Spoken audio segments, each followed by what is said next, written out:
Ang nakaraan, labis ang galit nitong si Harvey sa HR dahil nagsinungaling ito kung sino ang pumasok at naglinis ng kanyang opisina. Kaya naman ay binigyan niya ito ng ilang araw para maibalik ang nawalang envelope. Hello, Harvey.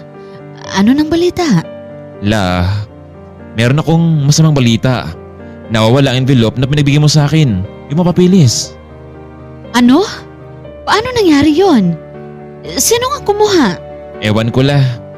Tinatanong ko naman ng HR kung sino ang kumuha nun pero hindi nila alam. Tapos binawi naman nila, ang sabi nila yung bagong empleyado ang naglinis ng buong opisina ko. Harvey, ayusin mo to ha. Mahirap kapag nawawala ang papeles na yon. Anyway, mabuti naman at narito ka na. Pero wala ngayon dito si Roxanne eh. Apo, kaya simula ngayon, pumasok ka na sa opisina. Baka pagising mo isang araw na sa bangkita ka na lang natutulog dahil sa mga taong nainggit sa'yo. Kaya kita pinakasal kay Roxanne Lopez para may katuwang ka kapag wala na ako, Apo. Huwag kang masalita ng ganyan. Hindi yan nakakatawa. Hindi rin ako nagbibiro, Harvey. May mga taong gusto kang ibagsak at sila ang hahalili sa'yo. Sige na matutulog na ako sa kwarto pero baka marami nang alikabok doon eh. Alam mo, araw-araw ko yung pinapalinis, Harvey. Dahil alam kong isang araw, darating ka sa mansyon. Alam mo, may kutob ako may kinalaman si Jonathan sa mga pangyayari sa opisina. Hindi ako nakasigurado dahil maayos naman siya nagpaalam sa akin na magbakasyon. Oo, pero bakit hanggang ngayon wala pa rin ito? Hinayaan niyang makapasok ang empleyado sa opisina mo na dapat ikaw lang at siya lang ang nakakapasok dito? Oh, sige na Kailangan ko muna magpahinga at bukas gusto kong i-meeting ang lahat ng empleyado sa kumpanya. Mabuti naman at naisip mo yan. O sige na, babalitaan na lang kita kapag nakauwi na rito si Roxanne. Panigurado akong magugustuhan mo siya. Alam mo Apo, maganda siya at meron din namang pinag-aralan. Umalis na itong si Harvey at dumiretso sa kanyang espesyal na kwarto.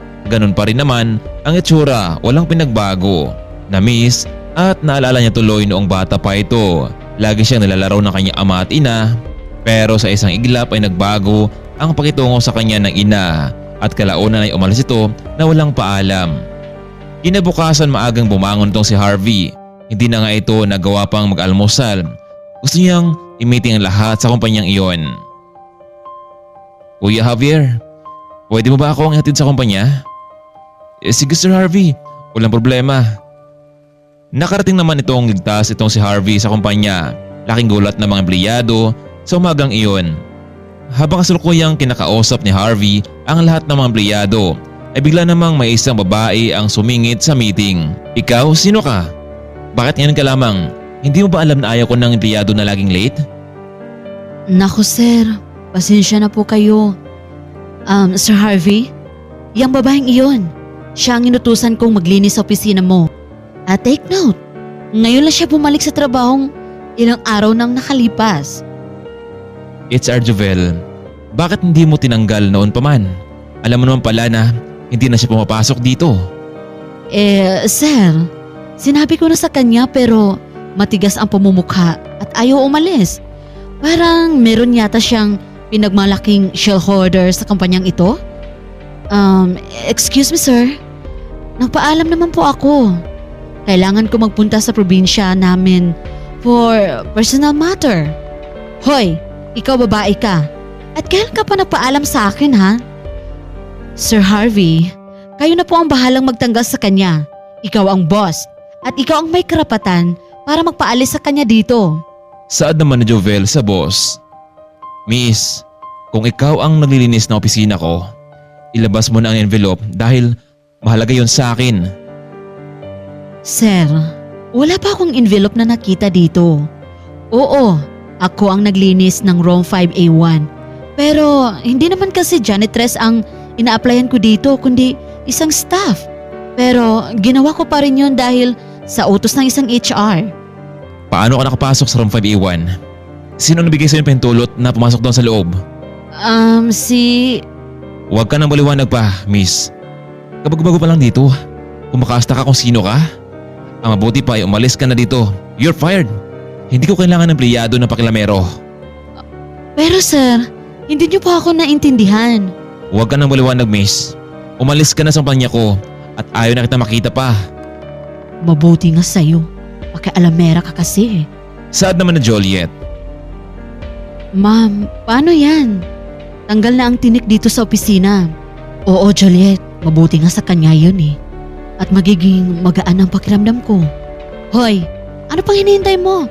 Kunin mo na yung mga gamit mo at umalis ka na dito. Bumalik ka na lang sa lungga kung saan ka nang galing. Wala nang nagawa pa itong si Roxanne kundi umalis na lamang. Gusto sana niyang magpaliwanag sa mga ito pero hindi siya binigyan ng pagkakataon. Kaya naman sa mga oras na ayon ay umuwi na lamang ito sa mansyon ni Senyora Lo. Mula kasi sa probinsya ay dumiretso na itong si Roxanne patungo sa opisina. Hindi na ito nagpaalam kay Grandma Lo na dumiretso na lang. Kaya naman pagdating sa mansyon ay nakarap niya agad itong si Roxanne ang matanda. Mabuti naman Roxanne at nakauwi ka na. Sa wakas. Lola, kanina dumiretso na ako sa kumpanya. Pero hindi ko inaasahan na pinagtulungan nila ako doon. Anong ibig sabihin mo? Nagkita na kayo ni Harvey sa opisina? Opo Lola, at tinanggal niya ako dahil sa sip-sip na HR. Sinasabi ko na nga ba yung mga empleyado ang may kagagawa nitong lahat. Lola, ang totoo, gaya ng nasabi ko sa inyo, ginawa nila akong janitress at pinaglinis sa room 5A1 na sobrang magulo ang lugar. Lola, nakita ko yung brown envelope nakasama sa kalat. Kaya naman niligpit ko ito dahil may nakudyok sa akin na kunin at itago ang envelope na iyon. Mabuti naman at ikaw ang una nakakita sa naturang brown envelope at dinala mo dito sa bahay. Paano na lang kung sila ang nakakuha noon? Malamang dandahang mawawala ang kumpanya sa aming puder dahil gagawa sila ng paraan. O sige na, magbihis ka muna. Baka mamaya narito na rin si Harvey. La, nandito na ako. Oh, iho. Mabuti naman at nakauwi ka na. Siya nga pala. Nais kong ipakilala sa iyo ang asawa mo. Ilang linggo na ang nakalipas at ngayon lang kayo magkatagpo. Roxanne, bumaba ka muna dito. Narito na ang apo ko. Sa pagkarinig ni Harvey ay mukhang alam niya na agad kung ito ba yung babaeng nakita niya sa kumpanya. Roxanne, please meet my grandson, Harvey Lim. Ikaw? Hindi ba ikaw yung babae kanina sa kumpanya? La, siya ang babaeng pinakasal mo sa akin? Alam mo bang siya ang pumasok sa room 5A1 dahil sa kanya na walang dokumento sa opisina? Harvey, ako ang nagbigay ng pahintulot kay Roxanne na pumasok sa opisina mo. Lingid ito sa kaalaman ng iba. Oo, kinuha niya ang mga dokumento at dinala dito sa bahay at hawak ko na ito ngayon. Hindi mo ba alam na habang wala ka sa kumpanya, may mga taong naglabas-pasok sa opisina mo at hinahanap din ito? Alam mo bang sobrang kalat na opisina mo? Mabuti na lang at nakita ito ni Roxanne habang naglilinis ito. Alam mo ba Apo, may nabalitaan akong balita. Itong si Jovel, Joliet at ang assistant mo ang may balak ng laban sa'yo.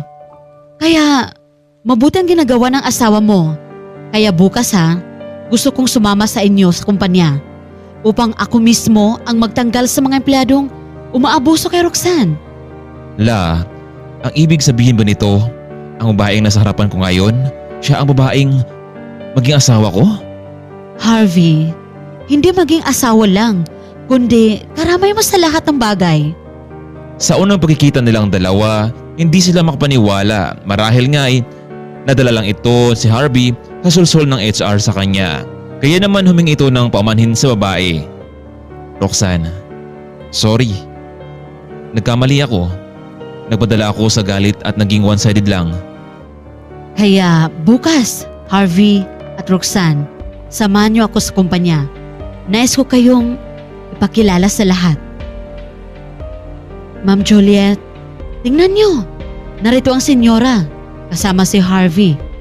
Wait, teka lang. Tama ba yung nakita ko? Si Roxanne? Kasama din nila? Paano nangyari to? Ano? Sigurado ka ba, Juliet? Oo.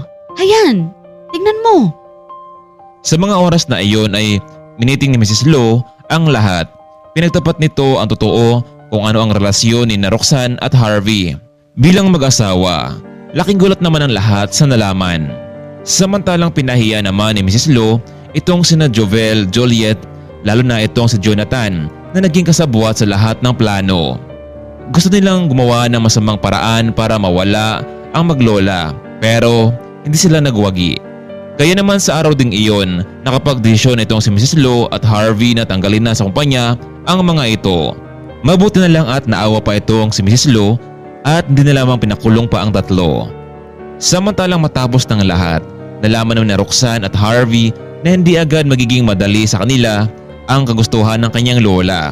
Pero wala namang imposible at nandahan din nilang matutunang mahilin ang bawat isa. Sa ngayon ay magkasama ang dalawa sa pagmamanage ng kumpanya. Hindi to biro pero gagawin nila ang lahat para sa ikakasiya ng kanilang magiging pamilya. Hanggang dito na lamang muna, kaibigan. Maraming salamat sa walang humpay ninyong pagsuporta sa ating channel. Saan mang sulok tayo ngayon ng mundo, lagi po tayong mag-iingat. Hanggang dito na lamang. Maraming salamat at paalam.